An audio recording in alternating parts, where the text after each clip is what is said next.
Hey, it's Design Guy here.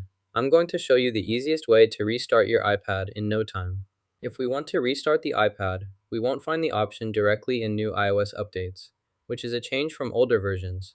So let's explore the alternative method to achieve this simple yet important task. To restart your iPad, press and hold the power button and the upper volume button together for a few seconds simultaneously. This action will prompt the slide to power off option to appear. We will now click directly on this option.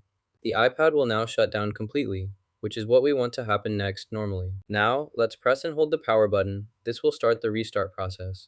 So keep it held down until you see it shut down completely. The iPad will now restart completely and soon be ready for you to use again normally. We can see that our iPad has successfully restarted, and we're now back to the home screen, ready to go, with all features accessible again, which means we can pick up right where we left off, and everything should be functioning normally. So take a moment to verify that all your apps and settings are as expected. Restarting your iPad is a breeze. Check the description for a discount. Like and subscribe!